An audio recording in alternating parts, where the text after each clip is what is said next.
بسم الله الرحمن الرحيم الحمد لله رب العالمين والعاقبة للمتقين والصلاة والسلام على سيدنا ومولانا محمد وعلى آله وأصحابه أجمعين ما بعد. All praise due to Allah subhanahu wa ta'ala that has allowed us to be here on this Saturday morning, in which we are being part of this class of Imam Ghazali rahimahullah, Bidayatul Hidayah, the beginning of guidance. So far, alhamdulillah, we've covered just a few pages, just around 25 pages, about 4 or 5 chapters, and each of these chapters, Imam Ghazali rahimahullah is outlining how we need to live our lives. And he started off with how we should begin our days, how we should wake up in the morning, and why is it so important to remember Allah subhanahu wa ta'ala. Last week we were talking about how to relieve oneself and how to clean oneself after using the restroom. Today inshallah ta'ala we will be starting with this chapter. It's called Babu Adab al-Wudu, the chapter regarding the etiquettes of wudu. It makes total sense to bring istinja, or to clean oneself after using the restroom right before wudu. Because when we think about, okay, it's time for me to pray, or it's time for me to recite the Quran, or to make tawaf, or if we're in Makkah, any act of worship that requires us to be pure, we tend to think that, okay, wudu is like the only thing we should worry about. The first thing we ask ourselves, okay, I'm about to pray salah, I'm about to pray fajr, do I have wudu or not, right? And this is what normally people think. They kind of check off in their mind that, okay, I have wudu, so therefore I'll pray. But to be safe, we need to also ask ourselves, am I in a state of purity or not, right? Now, this may seem redundant because you're expected to clean yourself properly after you relieve yourself, but there may be some situations where you need to make sure that, okay, do I have any kind of impurities in my body? And the idea is that we need to make sure that our bodies are pure, are clean from any kind of impurities before we move on to the next step of making wudu. Because honestly, even logically, it makes sense that, okay, for a person to be able to make wudu, or for a person's salah to be accepted, or any act of worship, regardless, you need to have wudu. But wudu, is not complete. Wudu is not valid if there are some impurities left in the body, right? We need to make sure that, okay, our bodies are, pure from any kind of impurity in order for our salah to be accepted. On one hand, we could be making a perfect wudu, but just because we have some impurities left in our bodies, right? These impurities will basically become an obstacle for our salah to be accepted. So Imam Ghazali rahimahullah says, فَإِذَا فَرَغْتَ مِنَ الْإِسْتِنْجَاءِ, that after you are done cleaning yourself, فَلَا تَتْرَكِ السِّوَاكِ, do not let go of siwak, miswak. فإنه مطهرة للفم ومرضاة للرب ومسخطة للشيطان. So Imam Ghazali rahimahullah, he's saying that, okay, after you're done relieving yourself and after you have cleansed yourself, now it's time for you to make wudu. The first thing you should do is to make sure you have a miswak on you. And a lot of us don't even consider miswak to be part of wudu anymore. But at the same time, miswak has been encouraged by Nabi Kareem sallallahu alaihi wasallam in various hadiths. Imam Ghazali rahimahullah mentions why you should not let go of miswak, right? Why you should have miswak, why you should do miswak when it's time for you to do wudu. فَإِنَّهُ مَطْهَرَةٌ لِلْفَمِ. Because this miswak is basically a tool for you to cleanse your mouth, to clean your mouth. وَمَرْضَاتٌ لِلْرَبِّ. And this miswak is also a tool, is also something by which Allah subhanahu wa ta'ala gets pleased with the person by using miswak. وَمَسْخَطَةٌ لِلشَّيْطَانِ. And this miswak, by using this miswak, shaitan dislikes somebody using miswak.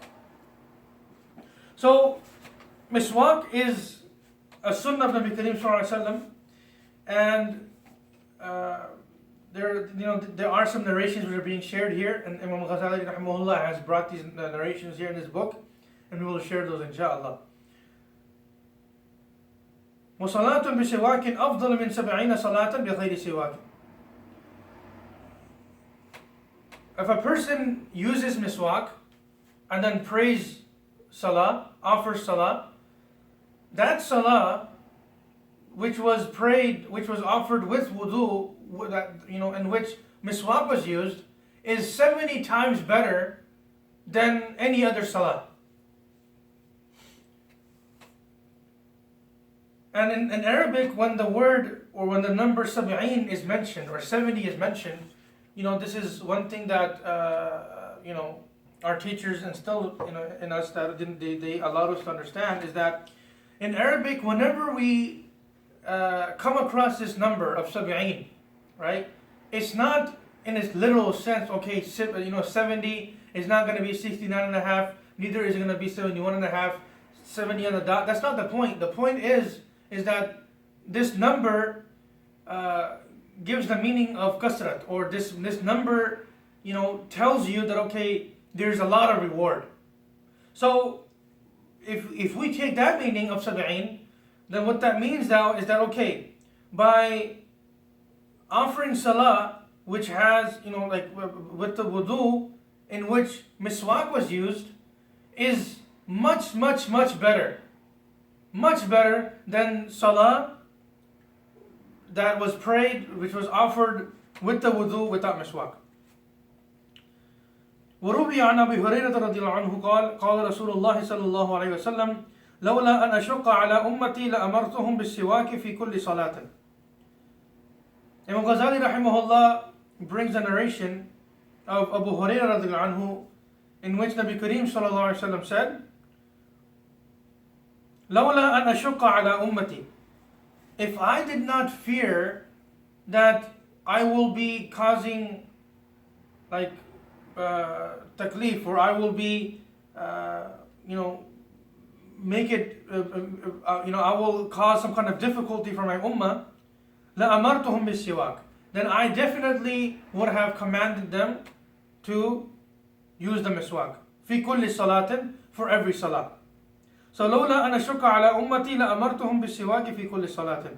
If I did not fear that I will make things more difficult for my ummah, then I would definitely I would have commanded my ummah to make miswak for every salah. Which means every time we make wudu, to make miswak if we intend to offer salah. وعنه صلى الله عليه وسلم, and it is also narrated by Nabi Kareem sallallahu alaihi wasallam, narrated from Nabi Kareem sallallahu alaihi wasallam, أمرت بالسواك حتى خشيت أن يكتب علي. I've been commanded to use miswak, so much so that I was afraid that miswak will become wajib, or miswak will become like something compulsory for me to do. And obviously, when there's something which is compulsory for Nabi Kareem sallallahu alaihi wasallam to do, because Nabi Kareem sallallahu alaihi wasallam was the Prophet of Allah subhanahu wa ta'ala, the deen that he was following obviously was the same deen that you and I had to follow as well. So even though in this hadith, in this narration, Nabi Kareem sallallahu alaihi wasallam mentions that I was afraid that this miswak would have become compulsory upon me, which means that okay, if it became compulsory or wajib upon Nabi Karim Sallallahu Alaihi Wasallam, then it would also become wajib upon the rest of the ummah. So miswak is a very, very virtuous amal, a very, very virtuous act that a person should do. In one narration, we find that Nabi Karim Sallallahu Alaihi Wasallam said that a person who would use the miswak, as a habit habitually, then this person will be able to recite the kalima at the time of this person leaving this world.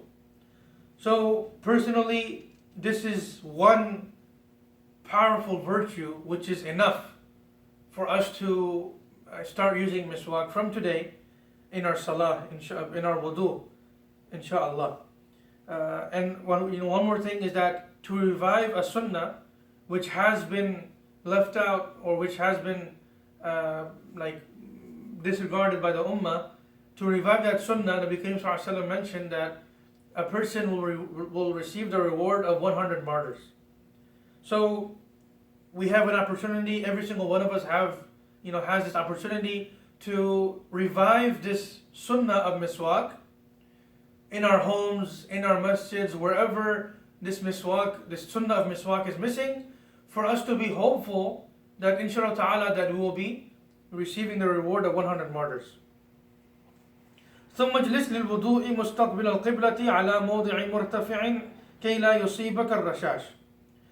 Then ثم اجلس, then sit down for wudu مستقبل القبلة, facing the qibla, على موضع مرتفع, at a high place, كي لا يصيبك الرشاش, so that drops of water or drops of splatters of leftover water does not fall on you or on your clothes. وَقُلْ بِسْمِ اللَّهِ الرَّحْمَنِ الرَّحِيمِ. And when you're about to start wudu, what you should say is بِسْمِ اللَّهِ الرَّحْمَنِ الرَّحِيمِ. Then after that you say رَبِّي أَعُوذُ بِكَ مِنْ هَمَزَاتِ الشَّيَاطِينِ وَأَعُوذُ بِكَ رَبِّي أَنْ يَحْضُرُونَ. O Allah, I seek your protection from the inclinations of shaitan. وَأَعُوذُ بِكَ رَبِّي أَنْ يَحْضُرُونَ. And O Allah, I seek your protection from shaitan being present here as well. ثُمَّ اغْسِلْ يَدَيْكَ ثَلَاثًا. Then wash your hands thrice. قَبْلَ أَن تُدْخِلَهُمَا الْإِنَاء. Before entering your hands into a utensil for you to make wudu. I'll pause here and explain a few things for a few minutes.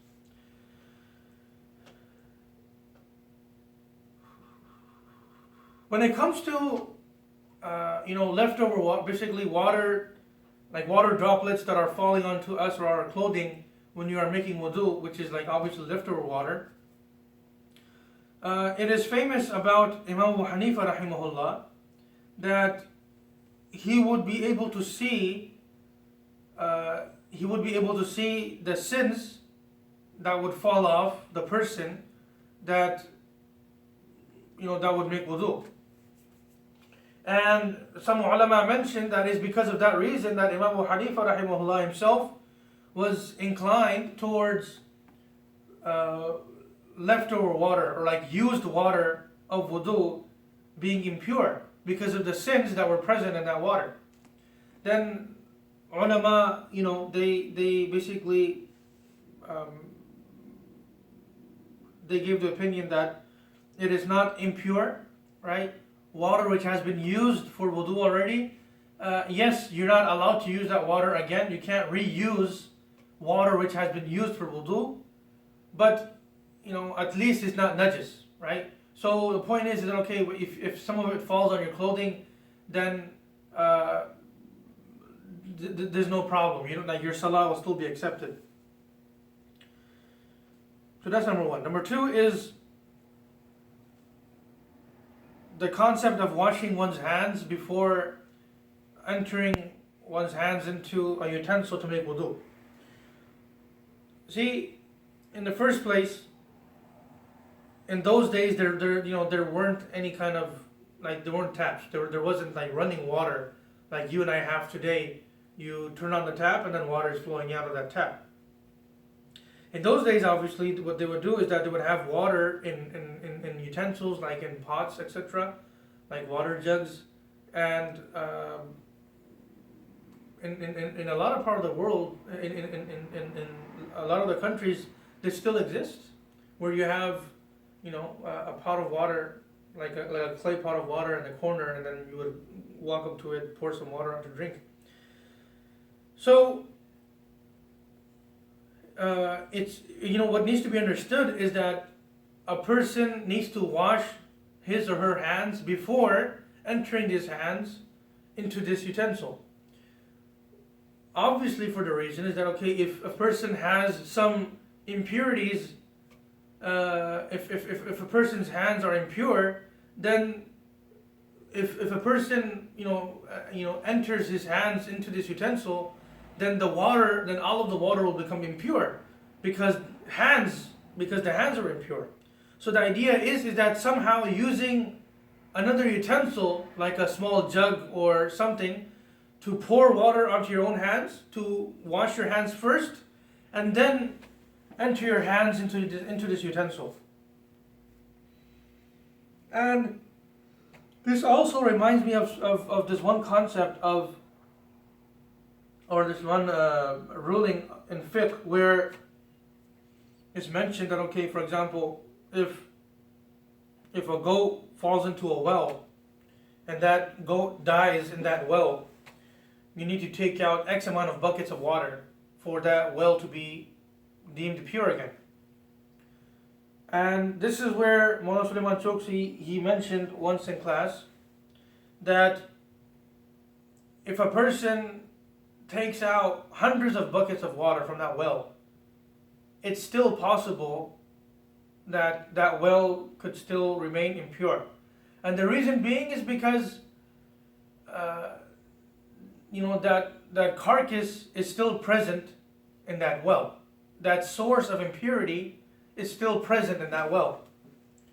So what's important to understand is that a person needs to, pull that carcass out first, and then, pull out X amount of buckets, 60, 80 buckets of water, whatever the fiqh mentions, is that for that well to be able to be called pure again.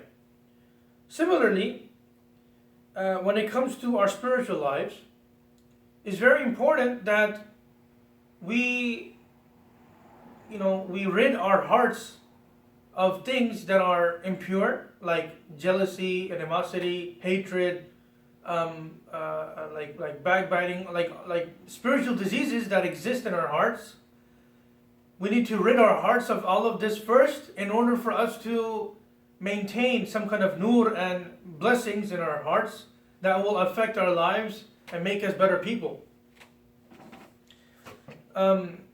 Because if a person, if a person is offering salah for 50 years, but at the same time this person has not let go of major sins, then this is what's happening. Like just like in the example of a person not taking out the carcass first, no matter how much water you take out, that well will remain impure. Obviously, technically, there will be one day where that carcass will no longer remain in that well, which will, after that, water will become pure again. But the point is that we need to ask ourselves, this prayer of mine or whatever that I'm doing in my life, is it making me a better person or not? And the reason and the way we find out is that we ask ourselves, do I still have any major sins left in my life?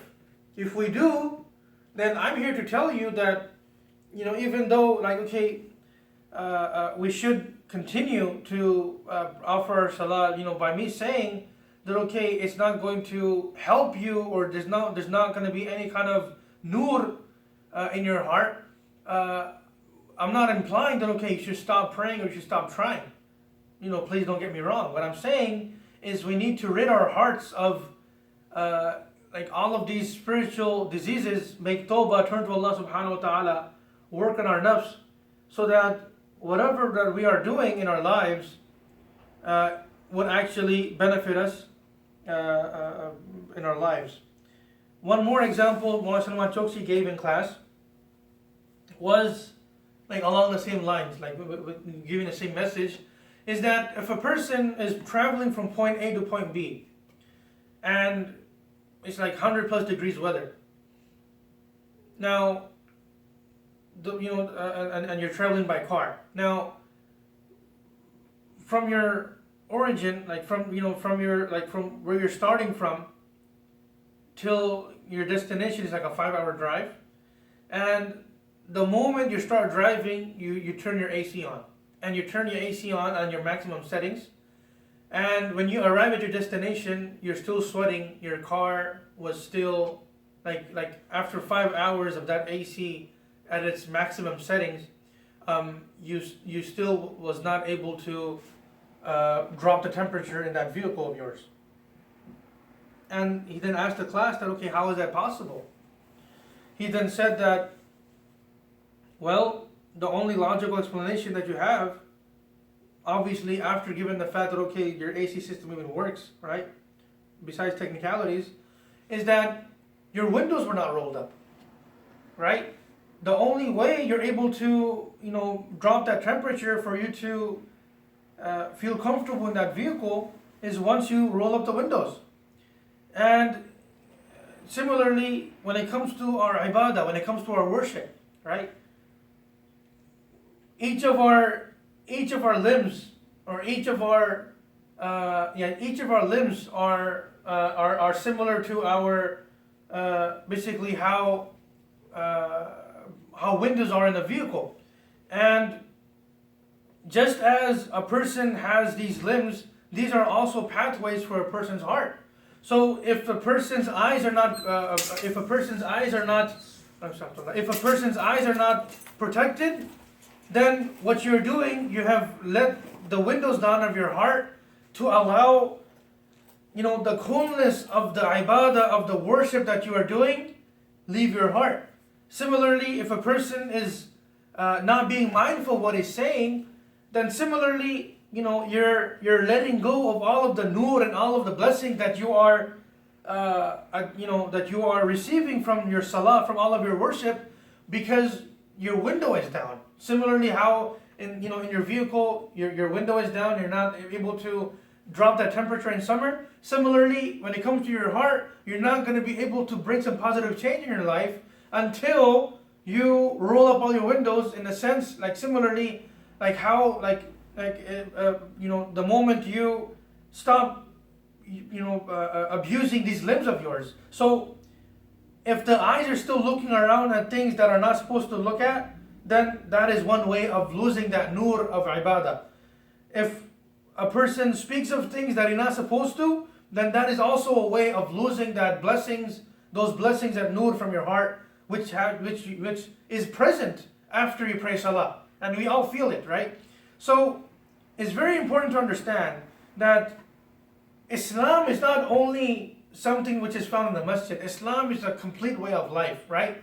On one hand, a person is able to establish 5 times salah in the masjid behind the imam, but another, at the same time, be like absolutely have no benefit from that whatsoever because of his or her lifestyle, for the rest of the day. This person is looking at things he's not supposed to look at. He's listening to things he's not supposed to listen to. All of these things are there. So that's one very important thing that we need to understand, is that every act of worship that we do has its nur, has its blessing. But just because the way we carry ourselves in our lives, we end up losing all of that because we continue to misuse our senses.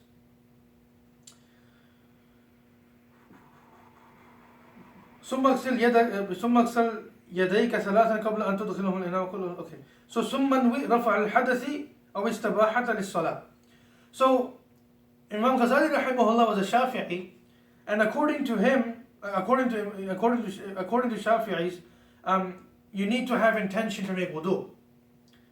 according to Hanafis, you don't need to have intention, right? So those of us that are Hanafis, this may not apply to you, that you have to have intention before starting wudu.